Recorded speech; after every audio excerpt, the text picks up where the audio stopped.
beberapa benda lah yang perlu difikirkan. Jadi antara benda yang paling penting adalah sumber air lah. Kita kena pastikan bila kita pergi satu tempat, bila kita tengok tempat tu dah okey, dan pastikan yang pertama adalah sumber air dia ada. Sumber air ni boleh macam-macam lah.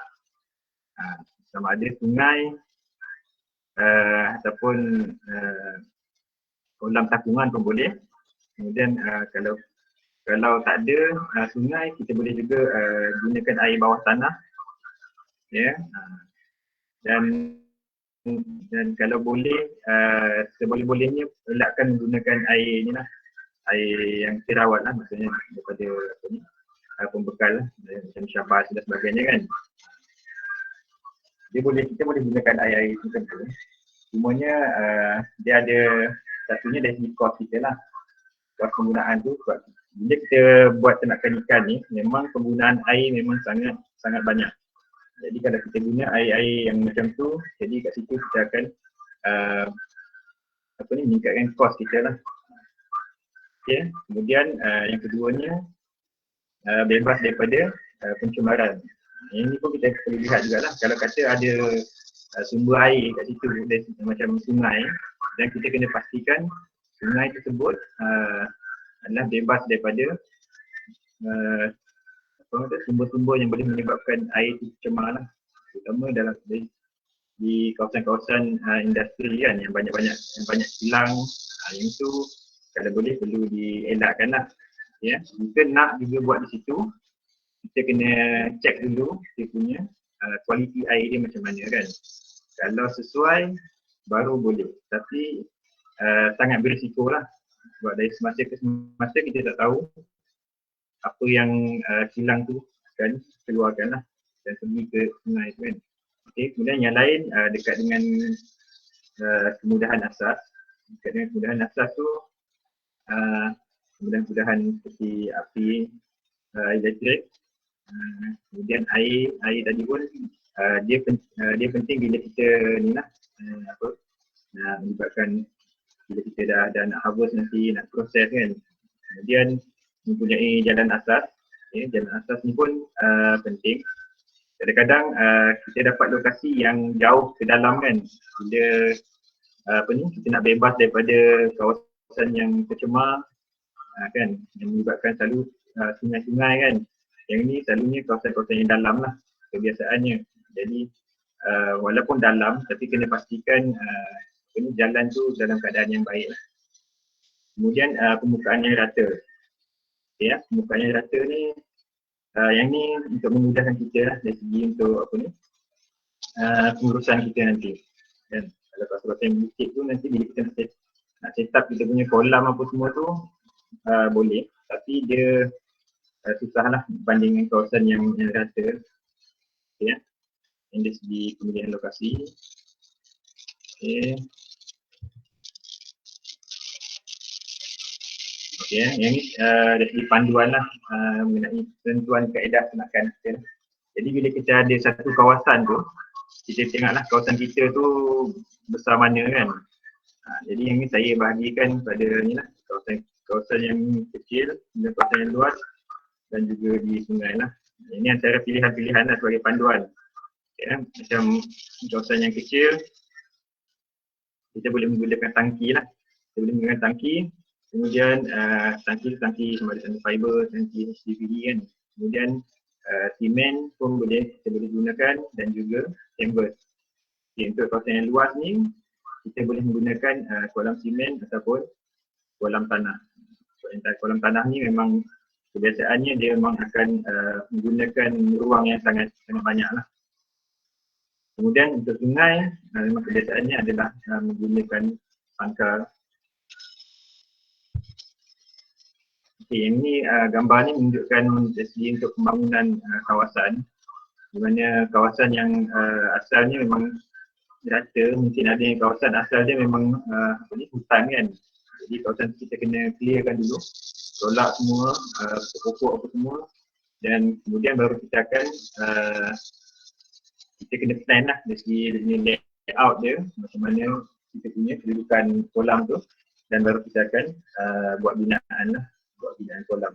Jadi ada beberapa benda yang kita kena tahu jugalah, sebenarnya di mana kedudukan sumber air kita, di mana kedudukan kolam kita, dan juga buangan hasil daripada kolam ternakan kita. Okay, yang ini kita punya kolam tadi di Ladang Puchong. Okay, yang ini dari segi layout yang tadi lah, yang kolam tadi kita nampak tadi. Jadi di Ladang Puchong macam ni dia punya kedudukan dia. Kalau nampak yang huruf J itu adalah kita punya kolam takungan air kita. Kita di Ladang Puchong kita menggunakan kolam takungan. Maknanya kolam takungan ni kita menggunakan sama ada takungan daripada air hujan ataupun kita menggunakan air sungai lah. Kita ada air sungai juga. Kemudian air dalam takungan ni kita akan pump ke kita punya kolam-kolam ternakan kita yang gitu kan. Ini tu adalah kolam-kolam ternakan kita. Jadi saya lihat kat situ ada warna biru tua dan juga warna biru muda. Warna turquoise kan. Jadi yang itu adalah in out air-air daripada kolam tu lah. Ya, macam ni.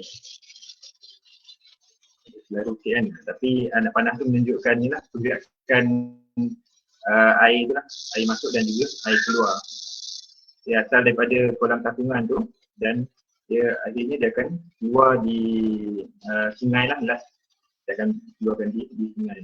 Tapi dekat F tu adalah kolam rawatan dulu lah. Maksudnya kita tak sewenang-wenangnya kita lepaskan terus kita punya air kolam tu. Maksudnya kita rawat dulu air kolam tu, kemudian baru kita keluarkan air tu ke sungai. Okay, yang ni gambar ni menunjukkannya elemen-elemen yang melibatkan biosecurity lah. Okay, yang di sebelah atas kiri tu, yang itu adalah laluan untuk kenderaan lah, kenderaan yang masuk. Lepas tu kita ni lah buat tayar jeep. Jadi kenderaan lalu situ dan dia akan melalui larutan untuk pembasmi kuman lah. Okay. Yang untuk yang kanan atas tu, itu adalah untuk kaki, untuk kasut, celup kasut dalam tu. Kemudian di bawah tu adalah jaring untuk perangkap elak daripada burung. Dan yang sebelah kanan bawah adalah pagar perimeter untuk seluruhan kawasan kolam tu untuk elak daripada haiwan-haiwan untuk masuk. Okey ya. Kemudian seterusnya adalah kaedah tangki dan juga kolam tanah ni. Okey, gambar atas tu adalah tenaga ikan dalam tangki CPE ataupun tangki fiber. Ya. Jadi yang ni adalah gambar di Ladang Puchong lah. Jadi kedudukan tangki-tangki tu dalam bangunan warna biru tadi kita tengok atas tadi tu. Jadi dalam dia tu kita susunkan macam ni lah. Kemudian gambar yang di bawah adalah tenakan ikan dalam kolam tanah. Ya, jadi yang saya cakap tadi lah, kolam tanah ni memang dia memerlukan kawasan yang luas lah. Okay. Kemudian dalam sangkar yang atas tu, okay. Kemudian yang bawah tu pun sangkar juga. Okay. Cuma yang di atas tu adalah sangkar yang ada di Ladang Puchong lah. Yang bawah tu sekadar gambar yang saya ambil lah. Cuma beza dia yang di bawah tu adalah menggunakan tong-tong tu kan. Maknanya itu dibuat sendiri lah sangkar tu. Dia setting sendiri menggunakan tong tu. Yang atas tu memang dah siap dibuat di kilang lah. Dia punya sangkar-sangkar tu semua dia pasang je kan. Okey, seterusnya adalah kaedah canvas. Okey, kita boleh lihat canvas ni dia pernah orang kata pernah famous lah satu masa dulu kan. Kaedah akan menggunakan canvas ni dan dia nak menggunakan canvas ni okey, cuma masalah ni dari segi dia punya ketahanan dia lah. Dia tak boleh tahan lama lah. Tapi dia dari segi untuk kalau kita punya kawasan tu tak besar, kita boleh menggunakan kaedah ni. Dan seterusnya di bawah tu adalah ternakan ikan menggunakan chambers di dalam kolam tanah. Yang ini kita layerkan dulu dengan lapikkan dulu dengan chambers di tanah tu, dan kemudian kita sama ada kita lapikkan di bahagian tebing sahaja pun boleh, dan juga ataupun kita lapikkan terus di bahagian bawah dan kita masukkan tanah pun boleh juga. So ada tujuan dia lah dimasukkan tanah tu. Okey, seterusnya adalah kaedah menggunakan kolam simen. Yang ni kolam simen di ladang pucung. Okey, seterusnya kita pergi kepada sistem asas kolam ternakan. Okey, jadi secara asasnya kita ada dua sistem lah.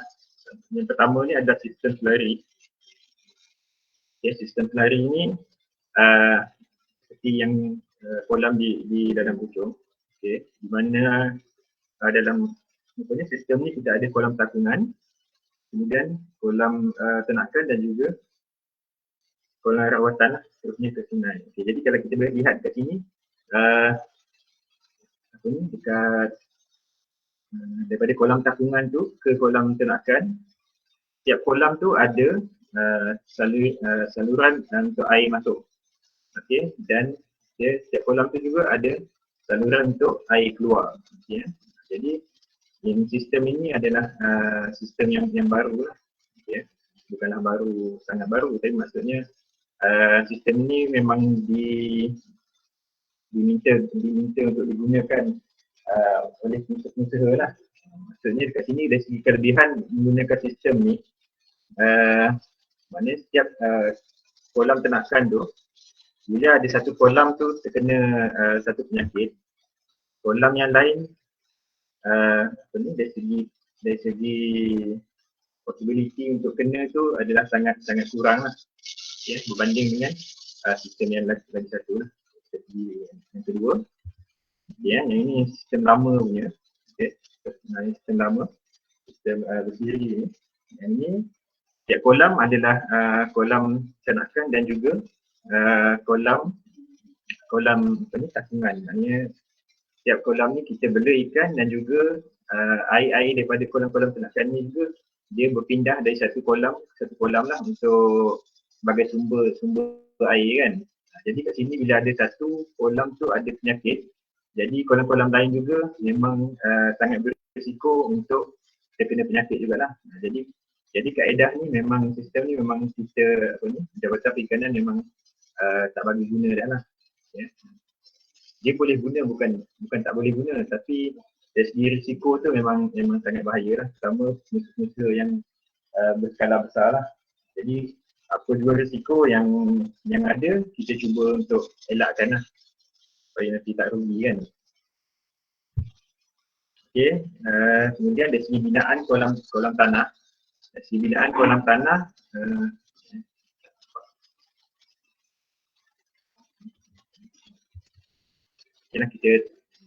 kita lihat dekat sini lah, lebih mudah. Okey, untuk binaan kolam tanah, yang gambar untuk atas tu, okey, kita daripada tanah yang yang rata tu, kita terus boleh korek lah tanah tu. Maknanya kita dah pastikan kita punya tanah tu memang daripada segi jenis tanah liat, maknanya kolam tanah tu boleh menakung air, dan baru kita akan korek lah untuk buat kolam. Jadi pastikan jugalah jenis-jenis tanah tu kan. Kalau tanah berpasir tak mampu untuk menakung air, jadi kita tak boleh lah untuk direct buat kolam tanah. Yang tu mungkin kita kena fikirkan kaedah lain lah. Jadi kita letak canvas tadi kan, yang tu kita kena ada bantuan yang dari segi lain. Tapi kalau kolam tanah tu okey, tanah tu memang tanah liat yang menakung air, jadi kita korek dan kita boleh gunakan terus. Okey ya.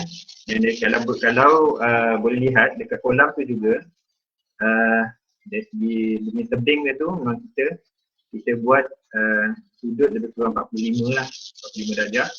Ya, yang itu tujuan dia untuk memudahkan pengurusan kita lah. Maksudnya bila kita nak masuk ke kolam tu, mudah untuk kita masuk, dan juga tebing tu tak mudah untuk runtuh lah. Kalau kita buat 90 kan, kalau kita buat tegak aja, tentu menyukarkan kita jugalah, dan kolam dan tebing itu mudah juga untuk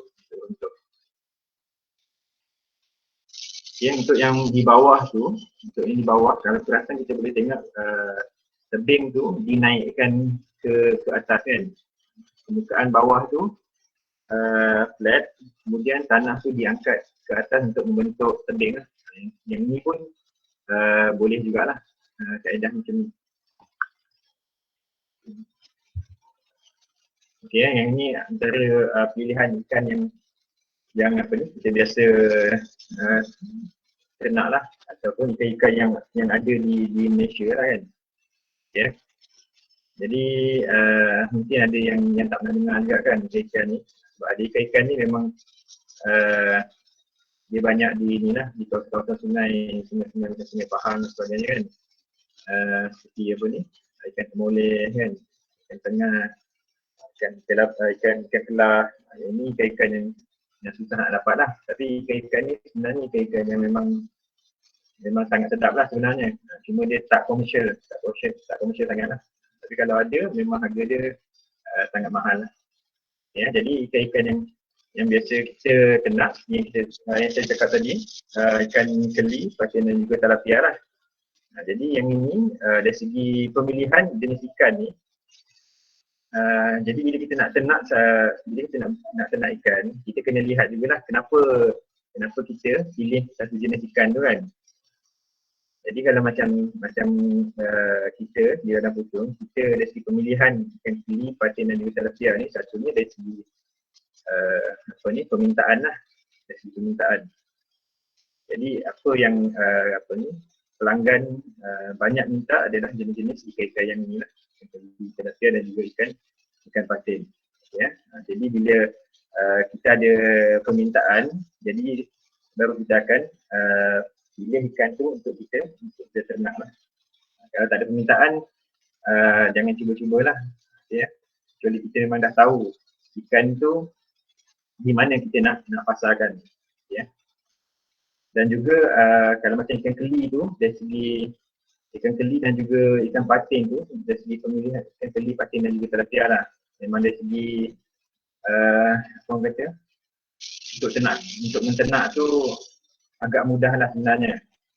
Bukanlah sangat mudah, dia agak mudah sebab dia ketahanan dia tinggi. Ikan keli ni kan, ikan keli tak perlu oksigen pun dia masih boleh survive lah. Yeah. Jadi yang tu kita kena fikirkan jugalah. Bila kita nak bela ikan, kenapa kita nak beli ikan macam ni kan? Ikan lain tu bukan tak boleh bela, tapi kita kena fikirkanlah apa kebaikan keburukan dia lah. Macam ikan haruan tu kan, macam ikan haruan harga dia pun agak tinggi. Tapi kalau nak bela, dari segi yang menjadi susah nak bela sebab satunya untuk dapatkan benih dia tu agak susah. Kemudian tempoh ternakan dia tu agak panjang lah. Jadi yang tu yang menyebabkan kita tak pilih lah. Dan juga permintaan dia pun tidak terlalu tinggi berbanding ikan yang lain. Okay, yang ni dari segi proses pengolahan ikan ni secara keseluruhan lah.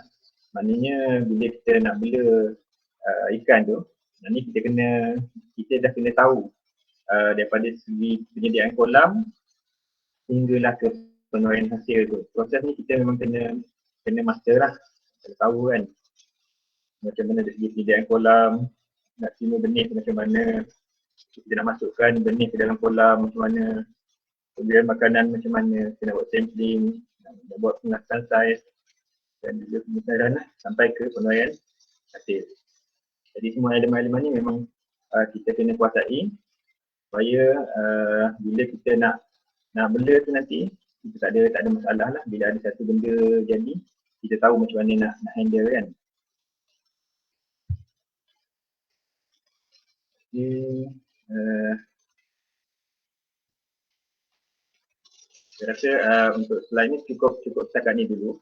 Nanti sebentar lagi Encik Alfan akan sambung untuk untuk buat penyediaan kolam lah. Maksudnya tadi bila kita dah set up kita punya kolam tadi tu, ya. Jadi kolam tu kita tak boleh terus guna. ya, kolam tanah tadi tu kita tak boleh terus guna. Kita perlu kolam tu perlu melalui proses penyediaan dan selepas itu barulah kita boleh masukkan benih-benih ikan kita tadi lah. Macam kalau kita dah set tadi, ikan keli, ikan patin kan, kita dah set, kita nak masuk dalam kolam tanah ni bila dan penyediaan dia tu macam mana, ya. Kita dah sediakan kolam kita dan lepas tu baru boleh masuk kita punya benih ikan lah. Dan selepas tu nanti saya akan ceritakan sedikit dari segi dia punya pemberian makanan dia macam mana kan, penjagaan dia lah. Okay, saya rasa setakat itu dulu. Kalau ada apa-apa soalan yang berkaitan dengan slide ni boleh tanya.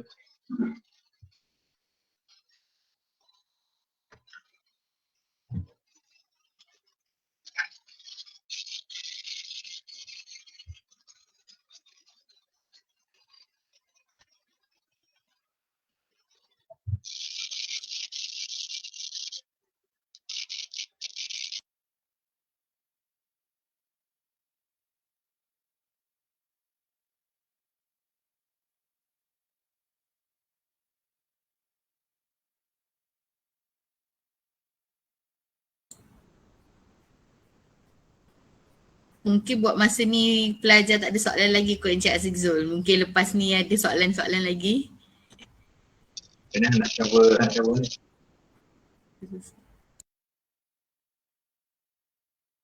Cik Azizul, kita ada satu soalan di ruangan chat daripada Sharifah Alisa. Pelajar ni nak bertanya, persempelan benih tu macam mana? Tak cover. Okey, secara ringkas je lah sebab kita pun tak adalah cover persimpulan tu. Tapi tak apalah, dia simple je benda tu. Untuk persimpulan ikan tu, yang tu tujuan dia untuk kita nak tahu banyak mana makanan yang kita nak bagi pada ikan-ikan tu lah. Ya. Jadi kaedah yang kita gunakan, biasa kita akan ambil secara random 30 ekor ikan. Okay, 30 ekor. Dari segi bilangan tu kita just orang kata 30 ekor tu orang kata tak terlalu banyak dan tak terlalu sedikit lah. Jadi kita sesuai untuk ambil dia punya sampel tu. Jadi kita ambil dia punya sampel berat dia lah. Yang penting dia punya berat ikan untuk setiap ekor tu. Okay. Berat tu untuk setiap ekor dan juga dia punya panjang lah. Panjang pun kita ambil juga. Tapi yang penting adalah dia punya berat dia. Jadi untuk nak tangkap dia tu, kita boleh macam-macam kaedah lah. Sama ada kita jala ke ataupun kita menggunakan jaring ke kan. Okay. Kemudian ikan tu kita akan ukur dia punya panjang dan juga dia punya berat setiap ekor. Dia kena setiap ekor lah. Kita akan catatkan lah dalam kita punya borang. Kita ada borang dia. Dan kemudian kita akan buat pengiraan lah. Maknanya bila kita dah tahu purata berat ekor, purata berat setiap ekor ikan, jadi dekat situ kita akan boleh buat pengiraan untuk berapa berat makanan yang diperlukan oleh ikan dalam satu kolam tu. Jadi dia punya fungsi dia, sampling tu adalah macam tu. Okay, menjawab. Sharifah, adakah menjawab soalan anda? Saya rasa menjawab Cik Azizul. Kita ada beberapa soalan dekat ruangan chat ni daripada Alia. Dia tanya kalau di ladang pucung UPM jenis ikan apa yang diternak Cik Azizul? Ini jenis ni tadi ni. Kita tadi di ladang pucung tadi kita ada keli, patin dan juga tilapia lah. Memang setakat ni kita fokus 3 jenis tu je. Kita bukan tak boleh nak buat macam-macam kan, tapi cumanya kita nak fokus lah sebenarnya. Kita fokus dulu 3 jenis ni dan sampai berjaya lah. Sebab dia bukan mudah juga bila kita kata macam ikan keli tadi tu. Maknanya penjagaan dia kita rasa macam mudah, tapi kita nak betul-betul master. Maknanya kita nakkan jenis keli tu ambil masa yang lama juga kan. Sampai jelas maksudnya katalah kita set, biasa kita akan set dalam tempoh untuk beli 3 bulan hasil tu mesti kena keluar dan saiz dia mesti boleh mencecah lebih kurang dalam 160 gram seekor lah. Ini yang 160 gram seekor tu kita target tu sebagai saiz pasaran lah. Maksudnya sampai je saiz tu kita kena jual lah macam tu. Jadi nak sampai saiz macam tu dalam tempoh yang kita nak tu dia akan melalui proses-proses lah kan, panjang tempoh 3 bulan tu kan. Okay, Cik Azizul, kita ada lagi 2 soalan sebelum saya rasa elok kita sambung. Yang kedua, soalan ketiga daripada Ain Nabila, dia tanya biosecurity ni apa pentingnya Cik Azizul? Oh, biosecurity. Okay, yang untuk biosecurity ni itulah sedikit apa kata pengenalan untuk biosecurity ni. Kita di ladang pucung ni kita dapat sembilan lah sebenarnya daripada Jabatan Perikanan. Kita ada untuk perikanan kita dipanggil SLAM, SPLAM dulu, Sembilan Ladang Aquaculture Malaysia. Tapi yang start beberapa tahun terbaru ni dia dah tukar kepada MyGap. Jadi yang untuk ikan dia panggil MyGap Aquaculture lah, sebab dia ada MyGap lain juga. Ada MyGap buah-buahan, sayuran dan juga ternakan pun ada. Tapi untuk kita ada MyGap Aquaculture. Jadi dari segi kepentingan dia tu adalah untuk satunya untuk sebagai keselamatan makanan lah sebenarnya. Dia punya tujuan dikenalkan benda tu adalah supaya memastikan pengusaha dia mengeluarkan ikan-ikan yang betul-betul terjamin. Maksudnya terjamin dari segi dia macam ni. Dia bila kita nak nak ternak ikan ni, satunya macam makanan ikan tu kita kena tengok makanan ikan tu makanan ikan yang macam mana. Kita tak boleh sembarangan beli jenis makanan ikan. Maknanya kita kena tahu kilang-kilang ni dia punya makanan dia dah buat test dari segi keselamatan makanan. Baru kita boleh pergi beli makanan tu daripada kilang. Satu jenama tu lah. Sama juga dengan benih ikan. Bila kita nak bela ikan keli tadi tu. Jadi benih ikan keli tadi tu, kita kena tahu nursery yang menjual benih ikan keli tadi tu macam mana dia hasilkan anak benih tadi tu. Sebab tengah-tengah tu dari pengurusan dia mungkin makanan yang dibagi makan pada induk-induk tu mungkin makanan-makanan yang kotor contohnya kan. Jadi yang tu pun dia kena tengok daripada peringkat awal lagi. Kemudian bila pergi kepada peringkat ternakan, maknanya benih tu dah dimasuk dekat tempat kita dan proses sepanjang tu pun kita kena jaga jugalah. Contohnya macam dari segi penggunaan racun penggunaan racun memang tak dibenarkan langsung digunakan di kawasan sekitar kolam tu. Itu memang perlu dielakkan. Kemudian dari segi rawatan ikan, bila ada ikan-ikan yang berpenyakit, jadi ikan ni tak boleh menggunakan bahan-bahan kimia yang tak dibenarkan. Jadi itu antara benda-benda yang perlu dilihat untuk dalam biosecurity lah. Selain daripada itu, kita perlu ni lah, macam tadi kita kata ada pagar perimeter, ada jaring untuk elak daripada burung dan sebagainya. Itu pun semua elemen-elemen yang terlibat dalam biosecurity lah untuk menjamin kita punya ikan memang ikan yang selamat lah untuk dimakan oleh pengguna. Itulah keseluruhan. Terima kasih Encik Azizul. Ada lagi satu soalan ni berkaitan dengan kos kaedah antara kos kaedah kolam yang mana lebih murah dan terjamin ternakan. Kalau tadi Encik Azizul ada terangkan beberapa jenis kan. So yang dari segi kos pelajar ni tanya. Kos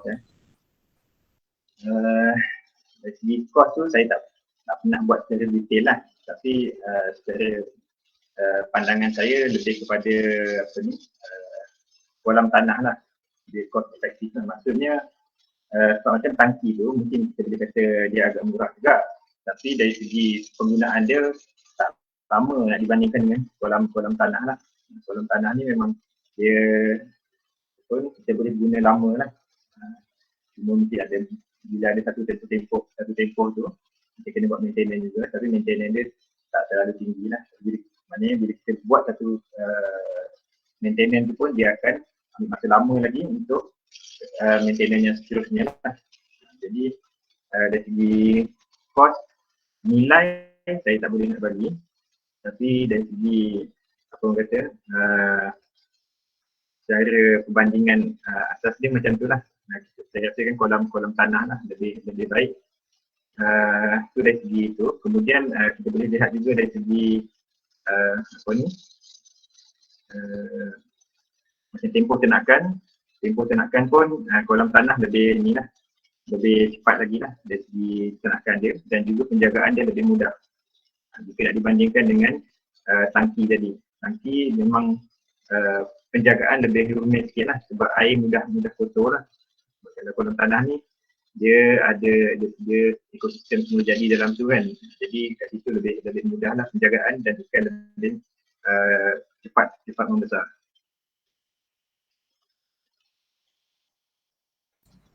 Saya rasa kita boleh teruskan Encik Azizul. Saya ni okey.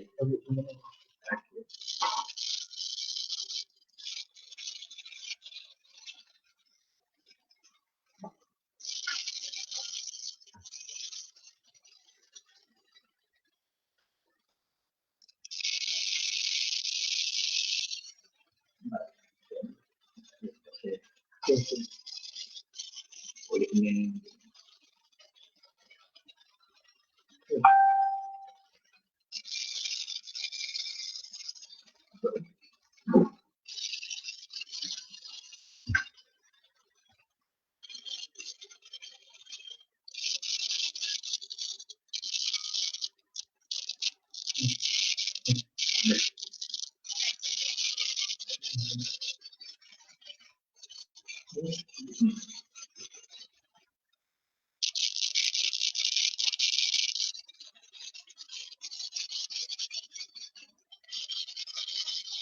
okay, untuk topik kedua ni saya sambung. Okay, penyediaan kolam tanah.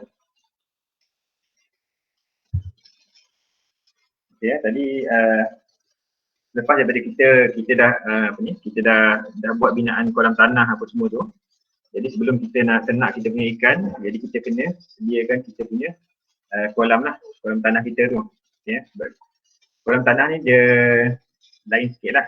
Okay, kalau kita ternak menggunakan tangki sama ada tangki simen ataupun tangki fiber tadi tu, yang tu kita just boleh basuh macam tu je lah. Basuh menggunakan air, ataupun kalau kita nak buat rawatan sedikit pun kita boleh menggunakan klorin lah. Kita boleh gunakan klorin dan juga kita bilas lah kita punya tangki tu. Terutama tangki-tangki yang baru lah, tapi kalau tangki tu dah lama tak ada isu sangat lah. Okay, yang untuk kolam tanah ni banyak sikit dia punya aktiviti yang perlu dijalankan lah.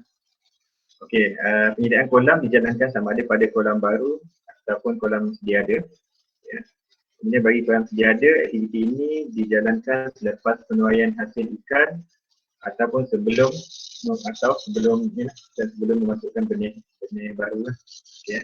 Maknanya kita dah bela, kita dah ternak satu pusingan, ya, dah ternak pusingan dan ikan tu kita pun dah tuai. Kemudian bila kita nak masuk yang ikan yang seterusnya tu, kita kena buat penyediaan kolam dahulu. Okay. Jadi aktiviti ini sangat penting bagi memastikan kebersihan ikan yang ternak tidak terganggu dan mengurangkan kadar kematian ikan. Dan selain itu, kerja-kerja penganggaraan semasa ternakan juga akan menjadi mudah. Ya, jadi kita kena lihatlah apa yang dari segi fizikal kolam kita tu. Ya, maksudnya kalau ada apa-apa macam rumput panjang ke, ada ranting-ranting atau pokok yang patah ke masuk dalam tu kan. Jadi benda tu semua kita kena clearkan dulu lah sebelum kita nak masuk ikan baru kan. Okay, jadi inilah empat aktiviti untuk penyediaan kolam ni. Jadi yang pertama adalah untuk membersih dasar dan juga sekeliling kolam. Kemudian kita ada mengapung.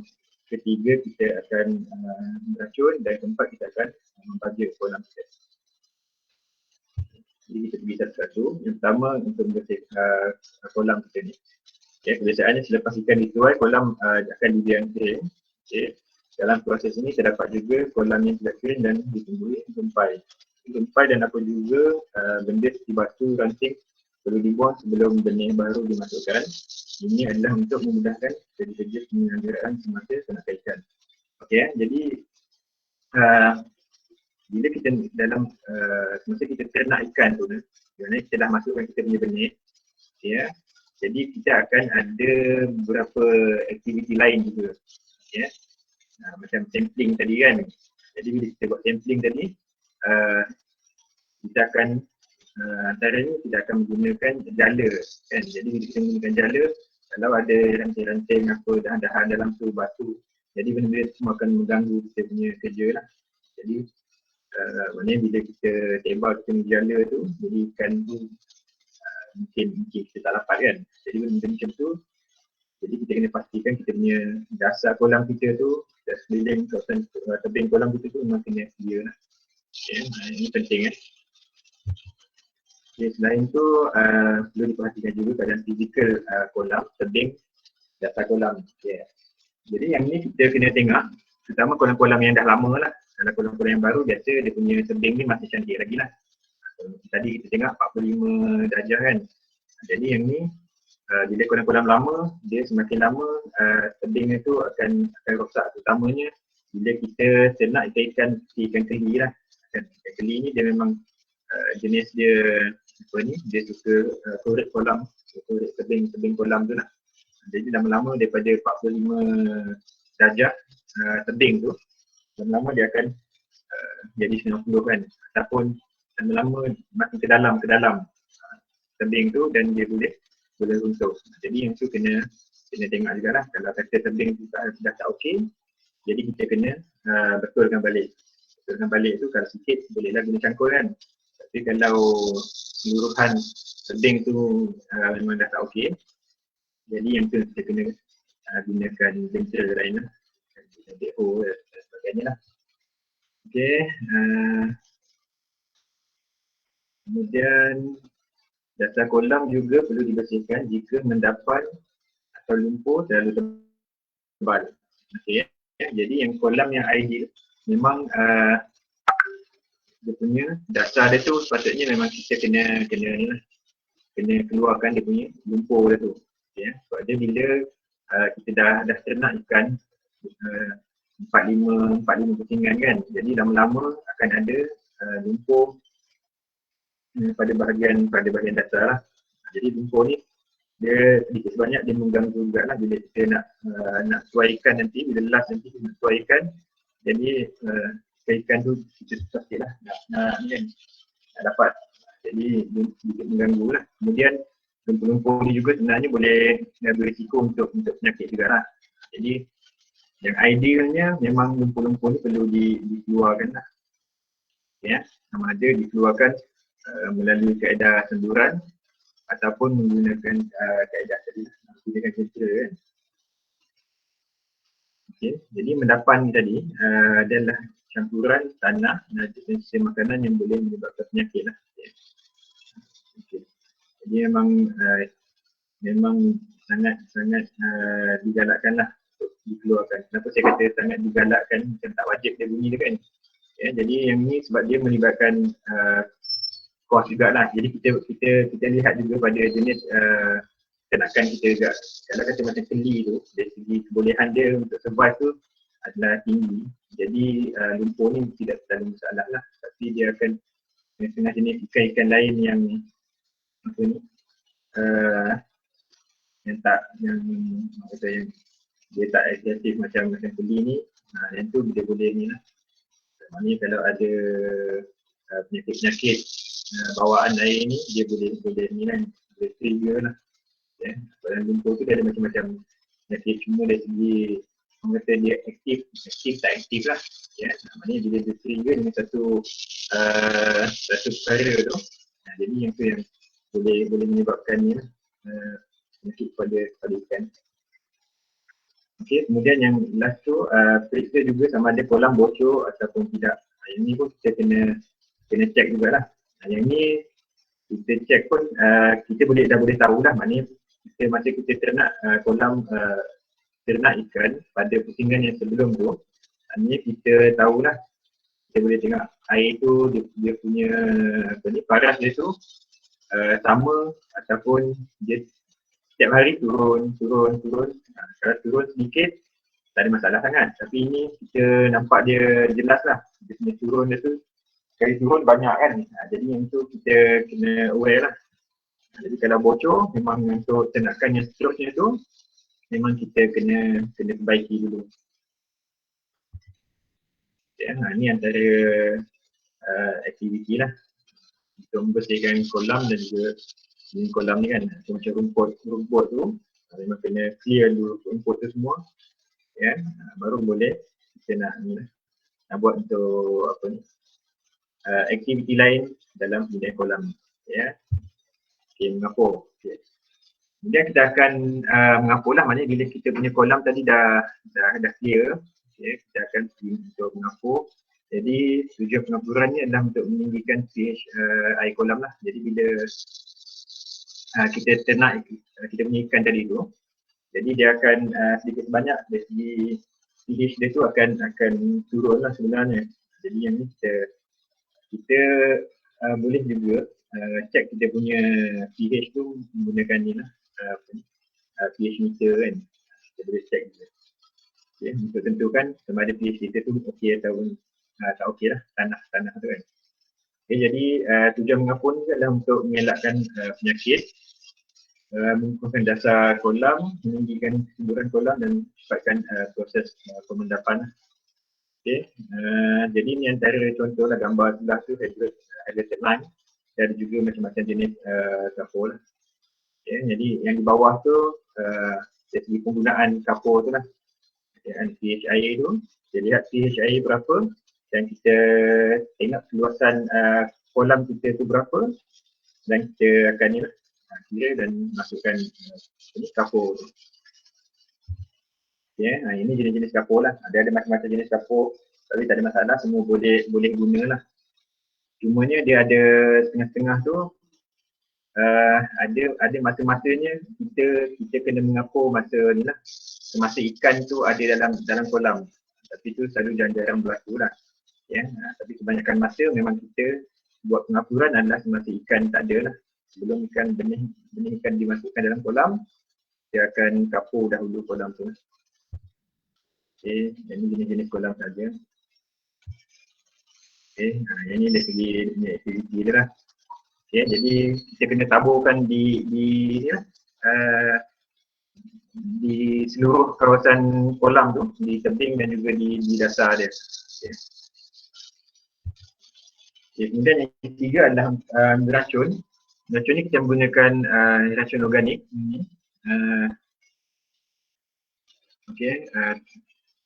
Untuk racun organik ni, yang ni sebenarnya dia kita apply lebih pada kolam-kolam yang tak ni lah, yang tak boleh kering sebenarnya. Itu yang itulah. Tapi kolam yang kering, kalau kita nak gunakan juga, kita kena masukkan air dulu dan baru kita masukkan racun ni kan. Jadi yang ni untuk racun ni, dari segi penggunaan dia, dia yang biasa kita gunakan di ladang pucung tu, dia dalam bentuk ni lah, ampas biji kek tu kan, biji kek, kita panggil biji kek tu. Dia dalam bentuk tu, dia asal dia adalah tumbuhan lah, tumbuhan tu dipisah dan dia punya rupa dia tu nampak macam bentuk ni lah, teh kan, bentuk ampas teh tu. Jadi yang tu yang kita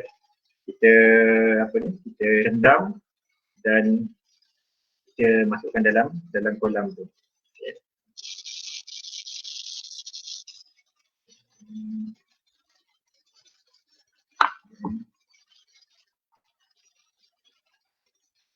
tengok kepada point satu.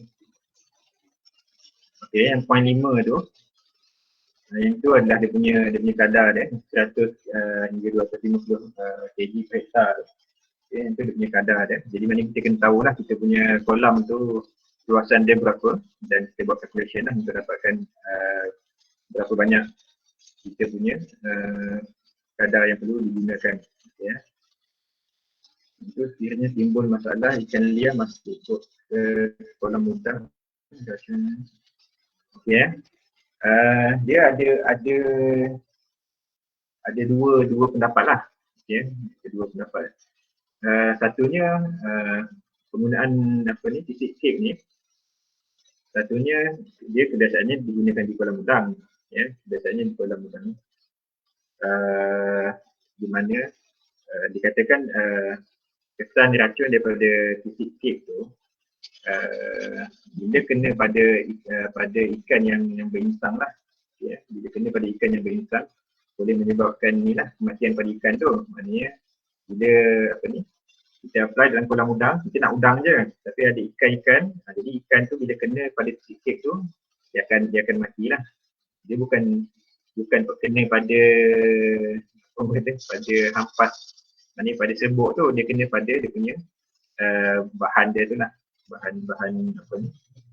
bahan yang selarut daripada titik tu kan. Jadinya satunya yang kedua, pendapat yang kedua, okey, adalah dia berdasarkan daripada kepekatan titik itu sendiri. Okey, kalau tengok daripada point yang ni, dikatakan racun hampas gilitih ini boleh juga diguna kerana ikan sahaja yang akan mati, kerana kadar kematian kepada udang galah adalah sekitar 1340 mg per liter lah. Maksudnya kat sini ikan-ikan tu mati adalah disebabkan berbeza dari segi ketahanan kepada kepekatan racun tu lah, kepekatan racun tu. Maknanya kalau nak matikan sekali dengan udang-udang tu sekali, maknanya penggunaan dia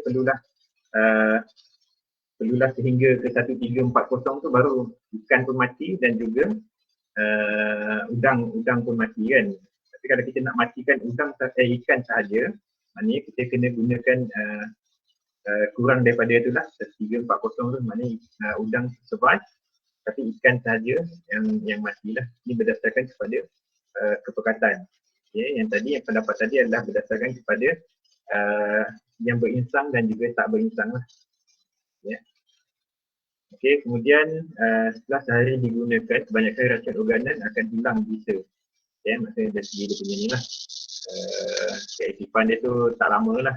Jadi sebab tu memang kita gunakan racun organik ni supaya kalau kita guna racun yang biasa tu, itu memang semua matilah kan. Ini memang kita nak selektif. Okey.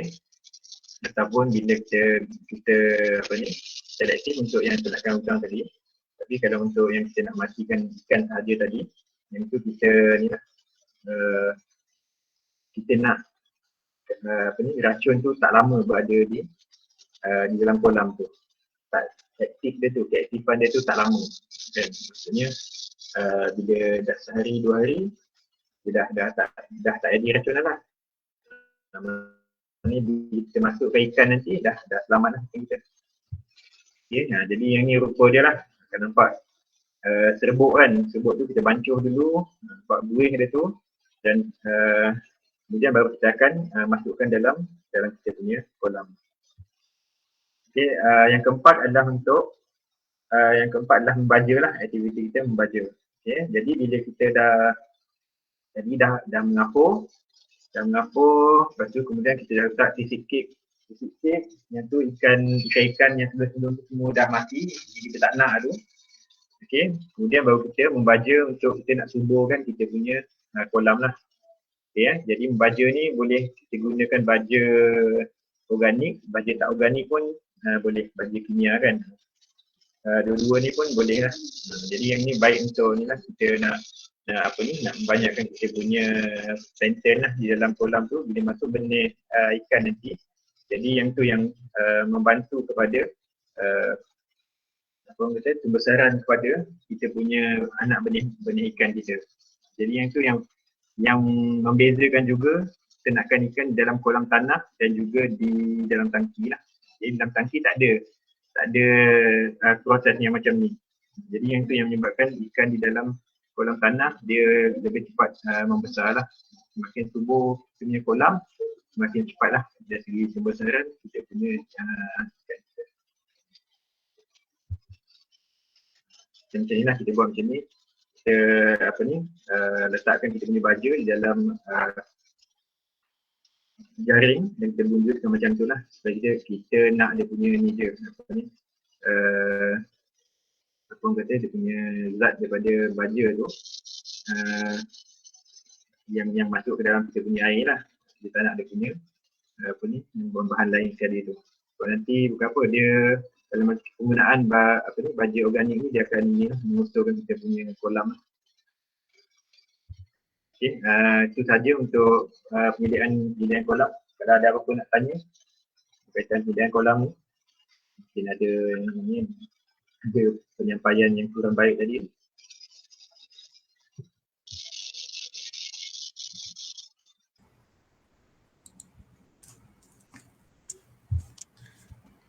Kalau ada pelajar nak tanyakan soalan boleh je switch on mic. Kalau tak nak type pun tak apa, tak ada masalah.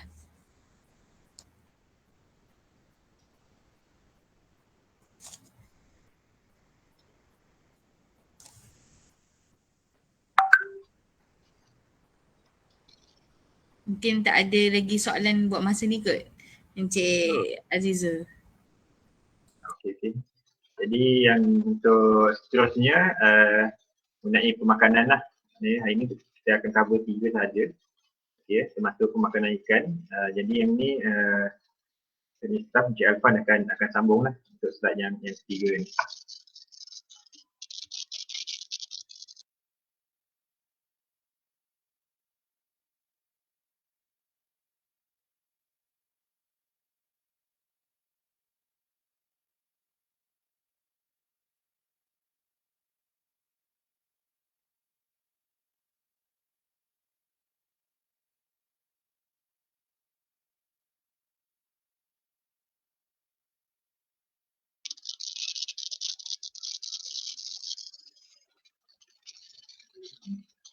Assalamualaikum warahmatullahi wabarakatuh.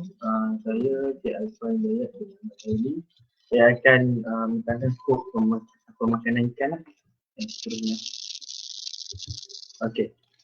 Apa tujuan kita memberi makan ikan? Okay, terdapat 3 tujuan utama untuk pemberian makan ikan lah untuk aquaculture. Iaitu yang pertama of course lah untuk pembesaran ikan. Kedua untuk pembiakan ikan sendiri dan ketiga untuk kesihatan ikan. Okey, fungsi nutrien pada ikan ni ada beberapa iaitu karbohidrat, protein, lemak dan vitamin. Peranan karbohidrat adalah sebagai sumber tenaga utama untuk ikan. Kalau protein untuk pertumbuhan, pergantian bahagian yang rosak, bahagian untuk pertumbuhan enzim, hormon, antibody. Untuk lemak sebagai sumber tenaga memelihara bentuk dan fungsi membran atau jaringan sel yang penting bagi organ tumbuh tertentu, membantu dalam penyerapan vitamin yang terlarut lemak dan untuk mempertahankan daya ampun tubuh. Dan yang terakhir adalah vitamin untuk mengekalkan kesihatan ikan dan fungsi reproduksi. Fungsi-fungsi nutrien ni ada pada pemakanan ikan tu iaitu pelet makanan lah. Nanti kita akan terangkan lebih lanjut lah mengenai pelet makanan. Okey, kebaikan makanan misalnya ni iaitu bentuk pelet lah. Bentuk pelet ni adalah bentuk bulat ataupun serbu. So dia ikut jenis pelet lah, iaitu praktikal dan mudah diaplikasikan secara terus pada ternakan. Itu kandungan nutrisi yang optimum untuk ternakan dan kita dapat kurangkan pembaziran dalam bentuk kita gunakan bentuk pelet lah. Tidak menjejaskan kualiti air. Ini pun penting kerana kalau kualiti air kita terjejas, dia memberi kesan yang sangat teruklah kepada ikan kita dan boleh membawa kematian ikan skala besar lah. Lepas tu yang seterusnya adalah lebih bersih, higienik berbanding sisa ternakan seperti ayam. Ini kenapa pemakan ikan jenis pilot ni dia lebih bersih lah, iaitu kalau kita lain contoh kita bagi usus ayam kepada ikan jadi menyebabkan kolam kita tu lebih kotor berbanding kita bagi pellet makanan lah, makan ikan. Yang seterusnya adalah merendahkan risiko kehadiran penyakit. Ini of course lah, kalau kita bagi ternakan seperti sisa-sisa makanan, dia akan mendatangkan banyak penyakit kepada ikan kita lah. Seterusnya adalah perancangan operasi dari segi kos dan masa tuaian serta tahap kebersihanan makanan dapat ditentukan. Dan yang terakhir adalah status semasa ternakan mudah ditentukan, iaitu kesihatan, bilangan dan saiz untuk yang kita akan gunakan lah. Okey, berikut adalah perancangan yang berkesan lah apabila kita memberi makanan lah. Ada beberapa faktor yang menyumbangkan kepada pertumbuhan ikan yang optimal lah. Yang pertama, keperluan zat makanan itu sendiri. Lepas tu yang kedua adalah saiz makanan, iaitu makanan pellet ni lah. Yang ada yang saiz yang kecil, kita panggil paling kecil adalah fish starter. Yang kedua starter dan yang ketiga adalah grower untuk saiz yang besar.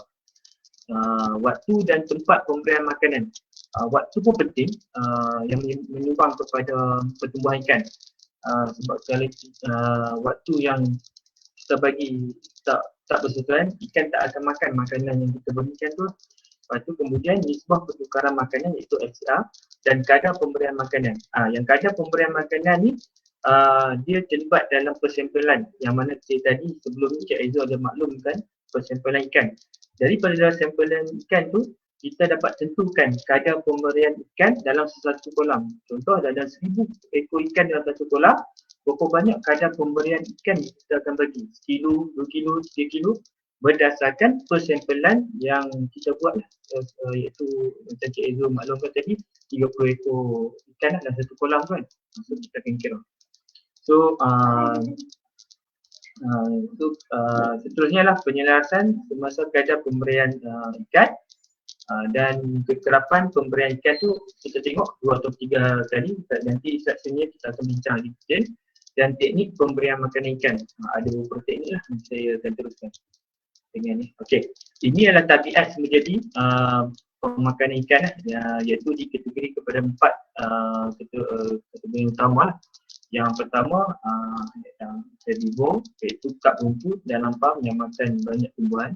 Carnivore, iaitu haruan dan bau. Haruan ni sangat-sangat kita, macam kalau kita letak dalam satu kolam, terdapat haruan sebab dia jenis haruan yang dia memakan pendagingan, dia akan makan ikan yang lain.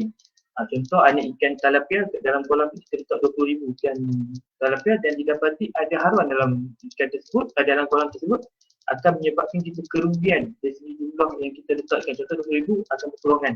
Ini kerana waktu kita penyediaan kolam yang mana Cik Aizul maklumkan sebelum ni, iaitu dari segi penggampuran, iaitu pembajak racun organik. Bila benda yang kita tak buat penyediaan kolam yang sebaiknya, benda ni akan berlaku dan menyebabkan kerugian kepada peternak lah. So kita kena tahu jenis-jenis ikan ni dia berlainan di sini fungsi makanan mereka. So omnivore, iaitu keli, tilapia, patin dan pemakanan di cactus puyuh atau rohu, yang mana kebanyakan makan macam ikan sisa-sisa akan mati pemakanan di cactus lah. Okey, keperluan zat makan ikan. Okey, zat-zat yang lengkap dan sesuai amat penting bagi tujuan pembesaran ikan secara berkesan lah. So kalau zat-zat ni kita bagi tak mencapai tahap yang optimum dan menyebabkan pertumbuhan besaran ikan tersebut, seperti yang macam Cik Aizul maklumkan, kalau kita target 3 bulan, benda itu tak akan tercapai saiz yang kita nak untuk dituai. Zat ni penting. Zat yang paling penting untuk ikan adalah protein, yang tadilah lemak, mineral dan vitamin. Keperluan zat berpandukan kepada faktor berikut, iaitu tabiat pemakanan. Kita kena tengok jenis-jenis ikan kita lah. Contoh kami ada satu situasi di mana kita kena try ikan tilapia, pemakanan kita bagi pellet, itu pada saiz anak, itu starter, dan pada bawang pun kita ada bagi pellet. Sebab kalau untuk maklumat semua, pellet makanan dia berbentuk ada dua jenis, satu terapung, satu tenggelam. So kita kena tahu makanan ikan jenis-jenis ikan ni pemakanan dia macam mana. Ada yang memakan dalam keadaan makanan itu terapung, ada yang makan dalam keadaan tenggelam. So kita kena tahu, dan jenis pellet tu pun ada dua, ada yang tenggelam, ada yang terapung di permukaan air. So di situ umur dan saiz ternakan pun penting lah, sebab di segi umur dengan saiz ternakan ni kita nak tentukan jenis-jenis makanan yang kita nak guna, iaitu pre-starter, starter dan juga grower. Ketiga-tiga jenis makanan pellet ni ditentukan oleh saiz ataupun umur ternakan tersebut lah. So amnya keperluan zat bagi pembesaran ikan omnivore iaitu keli dan tilapia dan patin seperti berikutlah yang terdapat dalam yang ini, iaitu protein antara 30 hingga 34%, lemak 5 hingga 7%, serat 3 hingga 8%, vitamin 0.2 hingga 3%, manakala mineral adalah 0.2 hingga 3%. Jadi kita fokuskan kepada keli dan tilapia dan patin yang mana di ladang pucung kita kena ketiga-tiga ni lah jenis ikan ni. So ni contoh garis panduan keperluan zat makanan untuk ikan tilapia. Ni untuk ikan tilapia. So ikan tilapia ni dia ikut pada berat ikan tersebut. Okey, contoh berat ikan daripada 0 hingga 5 gram ni kita fokus pada anak ikan yang dalam ukuran umur sebulan. Yang mana kita akan beri pre-starter lah, ataupun starter, kita tengok saiz mulut ikan tersebut. Macam protein kita kena bagi lebih lah, sebab kita nak percepatkan pertumbuhan dia. So 50% dan lemak 10 ke 12%. Manakala bila ikan tu membesar untuk bulan berikutnya ataupun minggu berikutnya, itu 0.5 hingga 10 gram, so protein tu akan berubah jadi 35 ke 40%, sehinggalah tempoh berat yang matang untuk dituai iaitu 150, macam untuk di ladang pucung kita target 280 ke 300 ke atas lah untuk hasil tuaian tu, berdasarkan perubahan ni lah, perubahan umur dan juga saiz ikan lah. So ni antara contoh untuk ikan tilapia, untuk garis panduan ikan tilapia. So untuk saiz makanan yang saya terangkan tadi, saiz makanan penting untuk pemakanan ikan, iaitu saiz pellet berdasarkan saiz bukaan mulut ikan itu sendiri. Contoh kalau kita belah ikan tilapia yang berumur sebulan, iaitu dalam 0 ke 5 gram, kita tak boleh bagi grower, sebab grower ada pellet yang besar sekali, yang mana anak ikan tu tak boleh nak makan, tak boleh nak ambil makanan tersebut, dan menyebabkan ikan pellet tersebut dia akan kembang dan dia hancur dalam air, dan menyebabkan berlaku juga kotoran air itu terjadilah, dan menyebabkan nanti air itu sendiri yang akan menjadi toksik kepada ikan tu lah. So kita kena tahu saiz-saiz ikan tersebut lah. So saiz bertambah mengikut saiz dan umur, seperti yang saya maklum tadi lah, dia bertambah umur berdasarkan umur. Macam mana yang kami detek umur, kita contoh 1 inci dalam sebulan ke sebulan 1 inci ke 2 inci saiz ikan tersebut dalam sebulan. 3 inci ke atas dia dah 2 bulan, dan seterusnya kita akan ambil gram lah. So kita akan berdasarkan persampalan yang mana tadi saya itu maklum kepada kita. So untuk saiz ikan per gram ni, contoh 0.3, saiz diameter yang ni diameter makanan lah, iaitu saiz pellet tu sendiri. Pellet tu yang anda boleh tengok kat bawah ni lah. Ni antara jenis-jenis jenis pellet lah, dinding, kagil dan stafit lah. So 0.3 gram ikan ni, 0.3 gram ni, saiz diameter makan ni 0.1 hingga 0.2 je, ikut iaitu dalam pre-starter dan starter.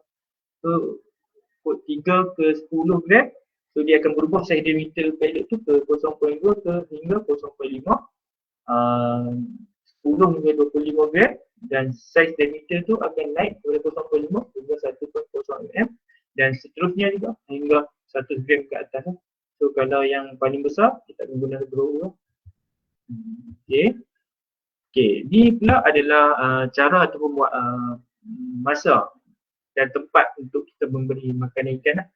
So kita akan sentiasa memberi makan pada waktu dan tempat yang sama setiap hari.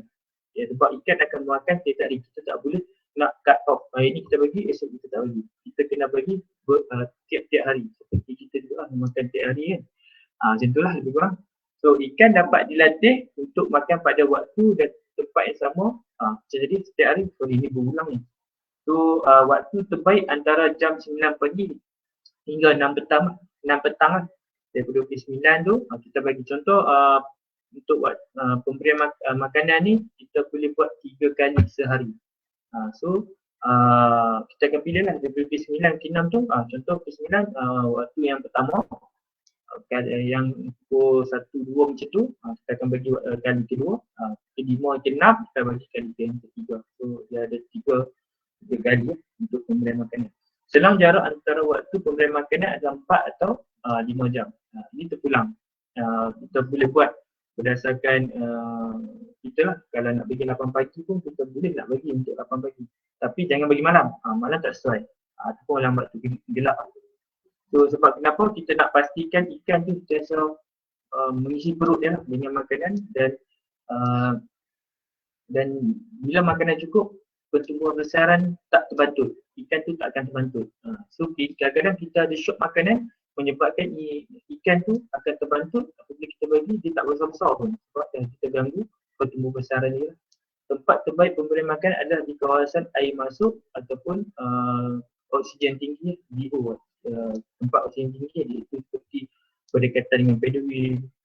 Tapi kalau kita ada paddle wheel tu perlu ditutup dulu sebab kalau tuan-tuan pernah tengok paddle wheel dia berpusing di atas permukaan air dan menyebabkan makanan tu akan ke arah paddle wheel dan menyebabkan nanti berpucar gajah dalam kolam tersebut lah. So selalunya dalam kita akan buat ikan masuk, selalu kalau kita bagi tempat yang sama, ikan tu dah akan tahu dah tempat makan untuk dia di mana. So kita boleh latih ikan tersebut untuk beri makanan. Dan pada masa sama untuk memudahkan bila kita latih ikan untuk beri makanan ni tip dia lah. Kita senang untuk buat sampling. Bila kita nak ambil sampling, kita adjust bagi makanan tempat yang sama dan kita jala dan kita akan dapat amount yang 30 sekali jala je. So sebab apa? Ikan dah kebanyakan tertumpu tempat yang kita bagi makan tersebut. Okay. Kebaikan amalan ini adalah kenapa? Sebab kita nak elakkan dari segi pembaziran makanan satu yang akan menyebabkan kita kerugian. Itu kos yang paling tinggi lah dalam peternakan ikan sebab satu pelet lebih kurang RM70, harga 70 ke atas lah. Dan kita boleh mengelak pembaziran tu dengan cara yang kita berikan iaitu 3 kali sehari dengan kita buat kesimpulan untuk beri pada pemberian berapa banyak jumlah makanan yang perlu dalam kolam dan kita tak berlebihan untuk pembaziran makanan. Kemudian aktiviti penghadaman dan metabolisme terbaik iaitu kandungan oksigen tinggi untuk penghadaman sistem organ ikan tersebut lah. Dapat memantau tahap kesihatan dan bilangan kasar ikan. Pada sama kita dapat pantau kesihatan ikan. So, ikan ni dia akan hidup berapa kaedah. Macam kami, ni pengalaman lah, pengalaman dari segi ladang, kita akan tengok tahap kesihatannya berdasarkan ikan tu berenang dalam keadaan macam mana. Kalau ikan tu, sebab tu kita bagi makan, kita tengok ikan tu tak agresif, itu menandakan sesuatu something wrong kepada kolam tersebut lah, sama ada oksigen kurang, iaitu DO, ataupun amonia tinggi. Jadi kalau amonia tinggi, ikan stres, dia tak akan makan. Dan juga DO pun sama. So dalam keadaan simptom tu kita boleh buat water quality lah untuk cek betul ke tak menyebabkan benda tu yang menyebabkan kesihatan ikan terganggu. Dari segi lepas kita bagi makan, waktu kita bagi makan tu kita boleh tengok lah tahap kesihatan dia orang tu lah, ikan tu. Dan seterusnya memudahkan kerja persimpulan atau penuaian nanti lah. So yang tadi yang saya cakap tadi, yang kesimpulan. Okay. So seterusnya lah tindakan sekiranya berlaku perubahan cuaca yang ketara, iaitu hujan ataupun kemarau. Dan beri sedikit, okey, ini ada cara dia, iaitu kita beri secara sedikit-sedikit dulu dan kita perhatikan aktiviti ikan tersebut lah. So kita tak bagi, dalam contoh kalau 10 kg jumlah ikan tersebut, jumlah makanan tersebut untuk diberikan di dalam kolam, so kita tak bagi 10 kg terus semua, kita hanya bagi sikit-sikit. Dan kita akan tengok, perhatikan ikan itu sendiri macam mana, untuk dia agresif ataupun tak agresif lah, dari segi pemberian makanan tu. So yang sebenarnya henti beri makanan sekiranya makanan tidak habis dalam jangkauan, jangka masa 20 minit. So bila kita dah bagi, contoh 10 kg, kita bagi kita bagi contoh 5 kg tu, dan dalam jangka 20 minit didapati ikan tu dah tak nak makan dah, dan kita jangan bagi lagi 5 kg tersebut. Ini akan menandakan pembaziran satu, dan juga air kolam kita pun akan terjejas sebab daripada makanan pelet yang tak dimakan lah. So kita boleh elak benda-benda yang berlaku lah. So cuba beri makanan semula untuk jadual waktu makanan berikutnya. So dan kita repeat untuk next punya pemberian jadual makanan seterusnya lah. So benda ni berlaku ataupun tak berlaku. So ni adalah waktu ataupun tempat pemberian makanan yang seterusnya lah. So, ini adalah nisbah penukaran makanan FCR, iaitu nisbah penukaran, iaitu bermaksud keupayaan satu jenis ikan menukar berapa kilogram makanan kepada 1 kilogram berat badan dalam suatu masa. Contoh untuk FCR geli iaitu 1.2 hingga 1.3, dan tilapia 1.3 hingga 1.5. Seterusnya adalah kadar pemberian makanan. Secara amnya, kadar pemberian makanan ikan adalah seperti jadual berikut lah, dan saya pun buat mengikut jadual yang ni lah. So kadar pemberian makanan yang ni lah yang akan dikira berapa banyak jumlah makanan di dalam sesebuah kolam. Contoh pada berat ikan, contoh saya bagi berat ikan 7 ke 50 gram, kadar pemberian ikan yang kita boleh bagi 12 hingga 60%. Contoh kalau dia baru masuk, saya bagi 12%, iaitu pada berat ikan 50 gram. Contoh selepas kita sampling 30 ekor, kita dapati berat ikan kita 50 gram. So kiraan untuk pemberian makanan, jumlah ikan yang di dalam kolam kali dengan kadar jumlah ikan di dalam kolam kali dengan berat ikan sampel yang kita dah sampling kali dengan kadar makan ikan yang kita ikut jadual. Contoh 10,000 ekor ikan kali dengan 50 gram berat kali dengan 12% kadar makanan harian. So kita akan dapat jumlah seharian makanan ikan yang kita patut beri. Contoh kita dapat 10 kilo untuk satu hari. So kalau kita nak bagi 3 kali, kita akan bagi 3. So kita akan dapatlah berapa kg untuk sekali kita bagi dalam sehari. Itu ada formula dia lah untuk kira pemberian makan ikan dalam satu kolam ataupun satu tangki lah. So kekerapan pemberian makanan disyorkan diberi 3 kali sehari lah, seperti yang saya sebut tadi lah. Selang masa dalam 4 hingga 5 jam sekali. Berdasarkan keputusan perut lah, dipengaruhi faktor suhu, berat ikan, komposisi makanan dan kekerapan makanan. Dan antara kebaikannya untuk mengelakkan terlebihnya makanan satu masa, pembaziran dan proses penghadaman ikan lebih baik dan tidak wujud dominasi makanan. So sebenarnya teknik pemberian makanan ni secara bertebaran pada tempat yang sama untuk elak dominasi lah. So pastikan ikan habis makan dalam masa 20 minit dalam sebuah kolam untuk elakkan penurunan kualiti air disebabkan oleh makanan yang berlebihan lah. So, bila penurunan kualiti air menyebabkan kematian ikan, ini sangat bahaya lah untuk penternak. Dan seterusnya lah, kalau ada lebihan dalam kolam, kita perlu buang lebihan makanan dalam kolam tersebut. kita perlu menggalakkan lah untuk dibuang. Supaya kalau kita tinggal makanan yang berlebihan di dalam kolam ataupun tangki, confirm kualiti air akan jadi menurun disebabkan oleh pencemaran dari segi makanan ikan berlebihan lah. Lepas tu beberapa kaedah pemberian makanan iaitu menggunakan tangan, kita tabur je dalam kolam kecil. Ini untuk kolam kecil lah, dan tangki dan sangkar. Alat blower kita akan guna untuk kolam besar, dan demand feeder untuk guna alat untuk kita bagi makanan kepada ikan. Ikut pada ni, selalunya untuk ladang bucung ni kita guna teknik pemberiannya menggunakan tangan. So kita akan bagi satu persatu kolam dan seterusnya. Itu saja kot untuk pemakanan ikan. Ada apa-apa tak nak tanya? Okay, Cik Arfan, kita ada soalan daripada Facebook. Okay, pelajar ni bertanyakan, adakah setiap kolam yang ada ni mempunyai ikan yang sama saiznya? Dan kerana bagaimana kita mahu tentukan saiz makanan yang perlu diberi jika saiz ikan berbeza dalam satu kolam? So macam mana, Cik Arfan? Maksudnya dalam satu kolam ni, maksud soalan ni lah. Ya, pelajar ni nak kepastian adakah saiz ikan tu sama. Okey, kalau ikutkan yang pengalaman ni, pengalaman saya dekat di ladang lah kan. Contoh kalau kita masuk saiz asal kecil, kita akan masuk ikan yang paling kecil lah, iaitu dalam 2 inci ke 3 inci. Bila kita buat sampling, rata-ratanya dia hampir sama. Tapi lari dia tak banyak.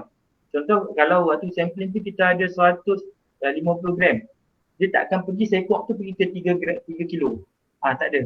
Dia dalam 180 juga ataupun 120. Sebab tu kita perlukan persampalan. Kita ambil 30, kita dapat puratakan berat ikan dalam kolam, contoh kolam satu ni. Kita ambil 30 ekor dan lain-lain berat, dan kita buat purata, didapati 160 gram dekat kolam satu ni. So 160 gram ni yang saya akan pakai untuk kita kirakan pula pemberian makanan yang patut kita beri kepada kolam satu ni. So rata-ratanya saiz taklah terlampau ketara perubahan dia. Dia berhampiran antara sendirilah. Dia berdasarkan persaingan ikan tu tersebut lah untuk dapatkan makanan. Kalau kita bagi makanan kecil sikit, memang akan berlaku persaingan yang ketara lah. Kita akan nampak lagi banyaklah perubahan berat ikan tersebut lah. Kalau kita ikut jadual yang kita bagi tadi tu, jadual pemberian makanan, benda ni tak akan berlaku.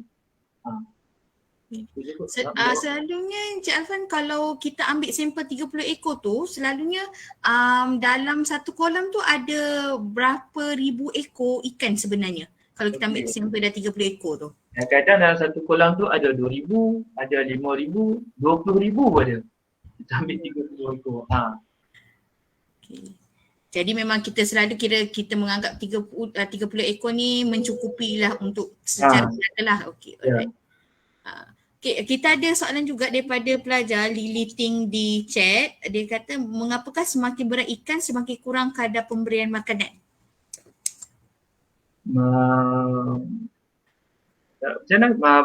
Semakin berat ikan semakin kurang kadar berat makanan. Yang jadual tadi tu kan? Ya, betul. Okey. Siap.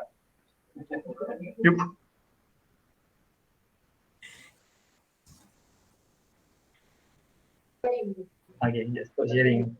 Okay.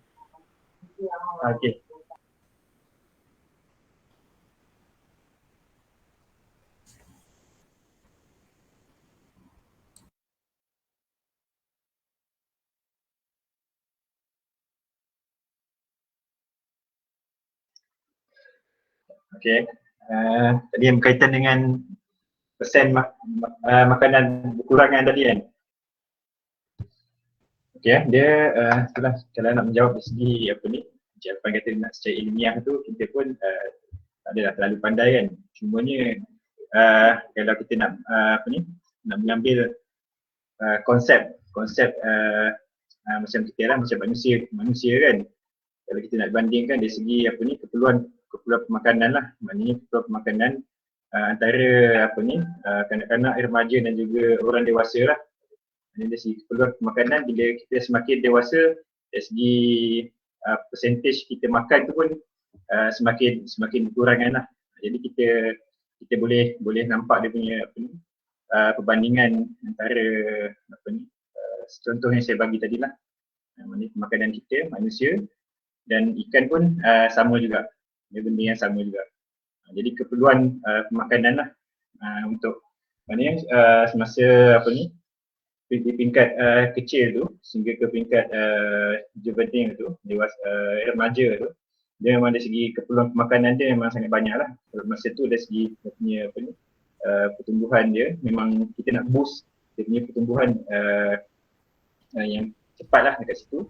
Jadi dari segi keperluan pemakanan tu memang percentage dia kita kena lebih tinggi lah, dan dia pun memang nak makan lebih banyak lah, sebab dari segi metabolisme pun pada masa itu adalah lebih tinggi kan. Sama macam kita, dia sama je konsep dia, sama je macam kita kan. Bila kita dah semakin dewasa, dah makin tua pun kita tengok pada ni lah orang yang lebih berusia kan, dia pun dari segi pemakanan pun dia makan pun dah tak banyak kan, dibandingkan dengan yang ni lah, yang muda-muda ni lah. Jadi macam tu lah lebih kurang dia punya konsep dia lah. Boleh tak kita kaitkan dengan FCR tadi, Encik Azizul sebenarnya? Kira bila yang fit tu ratio ni. Yang untuk FCR tu dia yang tu dari segi kemudian kadar penukaran sebenarnya. Dia efisiensi efisiensi dari segi ikan tu menukarkan makanan tu kepada berat badan dia, kepada isi lah, pada isi atau 1.3 macam tu. Maknanya dia makan 1.2 kg makanan, jadi daripada 1.2 kg makanan tu menghasilkan 1 kg berat badan dia. Yang tu merujuk kepada FCR lah. Tapi kalau yang dari segi tadi percentage untuk overall punya pemakanan tadi tu adalah berbeza lah. Berbeza. Macam tu. Okay. So sekiranya ada pelajar yang boleh Encik Azizul, sekiranya ada pelajar ada soalan lagi boleh on mic kalau mana yang ada di Gmeet ni, dan boleh juga komen. Kita tunggu beberapa minit lagi, kita tengok ada soalan-soalan lain ke tak.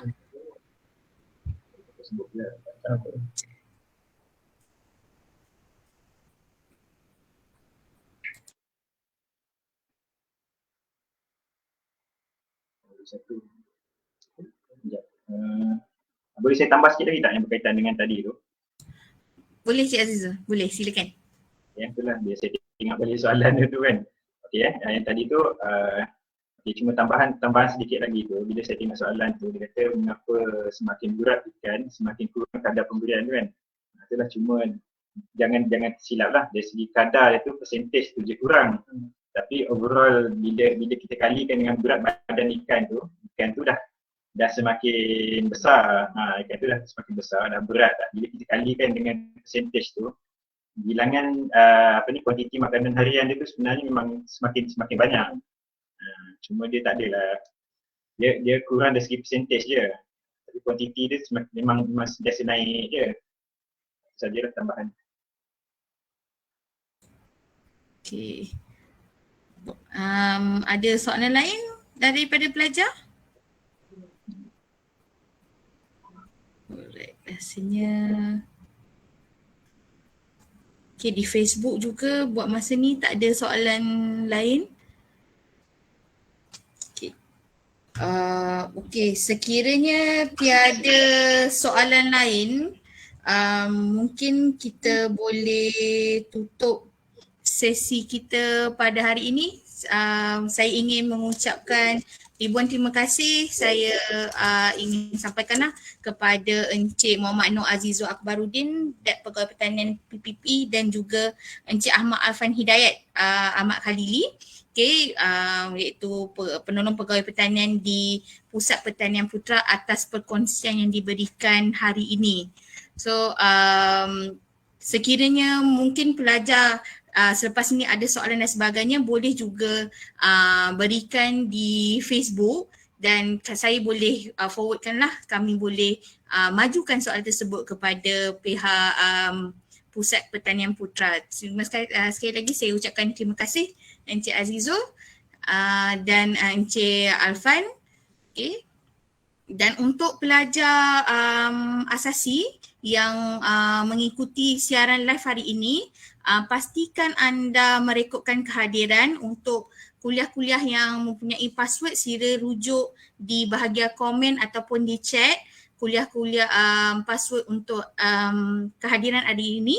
Okey, dan saya ingatkan semulalah sesi amali bersama Pusat Pertanian Putra ini akan ada sesi kuis pada hujung SEM inilah, okey, untuk kuis amali. Okey, tanpa membuang masa lagi, terima kasih saya ucapkan dan Assalamualaikum semua. Terima kasih. Salam. Terima kasih Ego. Terima kasih. Terima kasih. Terima kasih. Terima kasih. Terima kasih semua.